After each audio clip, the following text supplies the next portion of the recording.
Nossos cumprimentos a todos. Passaremos agora para um outro tópico do livro Divaldo Franco Responde, que é sobre mediunidade. Então foi-lhe perguntado o seguinte: o que é ser médium? E ele responde: ser médium é possuir uma faculdade que permite o intercâmbio com os espíritos. Essa faculdade é muito conhecida na história da humanidade, desde as épocas muito recuadas, nas quais recebeu diversas denominações, desde profetismo até as referências como paranormalidade e mediunidade. É inerente a todas as criaturas humanas, radicando-se no organismo, conforme elucidação do codificador do Espiritismo, Allan Kardec. Sobre essas diferentes denominações referente ao medianismo, vamos ver que na antiguidade eram vistas principalmente por 3 caminhos principais, que seriam aqueles oráculos e pitonisas na antiguidade, como civilizações no Egito e na Grécia, que utilizavam médiums, como, por exemplo, a pitonisa de Delfos, para decisões políticas e consultas espirituais. Na Idade Média, vimos com referência ao sobrenatural, que foi um período em que os fenômenos mediúnicos eram frequentemente interpretados sob a ótica da religião dominante, ora como milagres e ora como feitiçaria. Foi no século XIX o surgimento do Espiritismo, o momento em que o fenômeno passou a ser investigado com um olhar mais metódico e filosófico, a partir de eventos como as mesas girantes na França e nos Estados Unidos.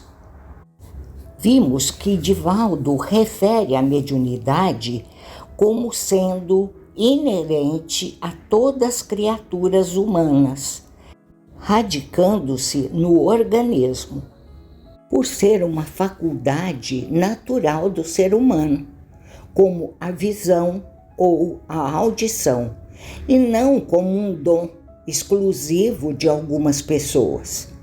Embora todos possuem essa sensibilidade em algum grau, a forma como ela se apresenta varia drasticamente de indivíduo para indivíduo. Allan Kardec asseverou que os mais bem dotados são denominados como médiuns ostensivos. Da mesma forma que na área da inteligência, determinadas pessoas são mais bem aquinhoadas do que outras. O mesmo ocorre em relação à memória e às outras funções, tanto físicas como psíquicas e emocionais. A mediunidade apresenta-se sobre vários aspectos, desde os fenômenos dos sonhos, intuições, premonições, as manifestações mais expressivas da psicografia, da psicofonia, da psicopictografia, conhecida também como pintura mediúnica, que é um fenômeno onde o médium produz obras de arte, como quadros, desenhos, sob a influência de uma consciência desencarnada. Também nos aspectos de efeitos físicos, etc. Como é natural, pessoas existem que são portadoras de mais amplos recursos nessas áreas, facilitando-lhes as comunicações espirituais. Foi perguntado também ao Divaldo Franco Como saber se alguém é médium ou não? Vamos lembrar que, como a mediunidade é uma faculdade inerente ao ser humano, a questão não é exatamente se alguém é médium, mas sim em qual grau e de qual forma essa sensibilidade se apresenta. Muitas vezes, os sinais são sutis e podem ser confundidos com características da própria personalidade ou com fenômenos puramente psicológicos, porque experimenta sensações muito peculiares, como, por exemplo, aquela de que está alguém ao seu lado, capta intuições nas quais os fatos chegam-lhe à mente antes que aconteçam, ou participa de ocorrências mais consistentes, vendo, ouvindo, oferecendo ectoplasma para os fenômenos de ordem física. Vamos recordar sobre o ectoplasma. Ele é definido como uma substância semimaterial que emana do corpo de certos médiuns, geralmente pelos poros ou orifícios naturais, para permitir a realização de fenômenos físicos. Embora o termo tenha sido popularizado pelo Prêmio Nobel da Fisiologia, Carlos Richer, a ideia de uma matéria sutil que une o mundo espiritual ao físico é central para entender como objetos se movem ou como formas se materializavam em sessões mediúnicas específicas. Uma outra pergunta foi dirigida ao Divaldo. É correto falar em desenvolver a mediunidade? Hoje poderemos dizer em educar a faculdade, ampliando-lhe os recursos de captação e registro das ocorrências, de forma que não perturbem o comportamento social e familiar do indivíduo. O fenômeno é um tanto perturbador quando a mediunidade desabrocha, dando lugar a vários campos de comunicação transpessoal.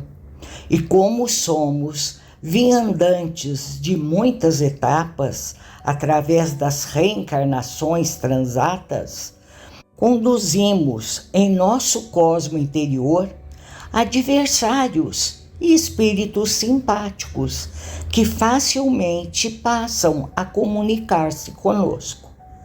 Aqueles que são inimigos geram, em razão da sua ignorância, problemas e desafios para os médiuns, que necessitam estar vigilantes e lúcidos para superar esses problemas naturais no seu processo evolutivo.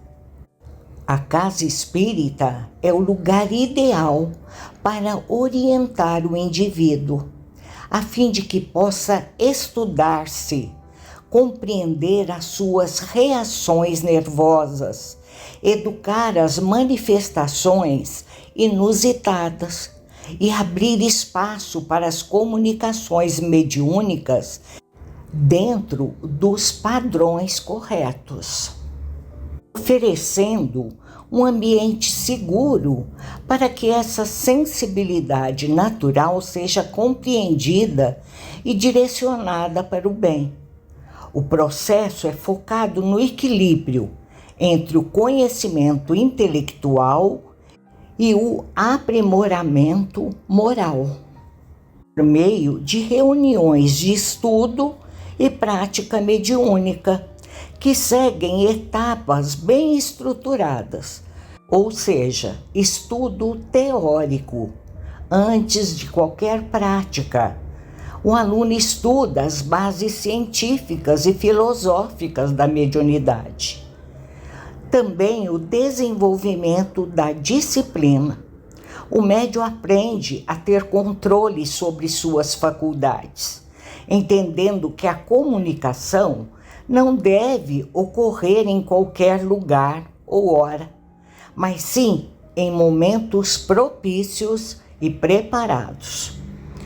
O estudo visa considerar a maior proteção do médium contra o desequilíbrio e a obsessão. A reforma íntima, que é a relação entre o caráter moral do médium e a qualidade dos espíritos com que ele se comunica.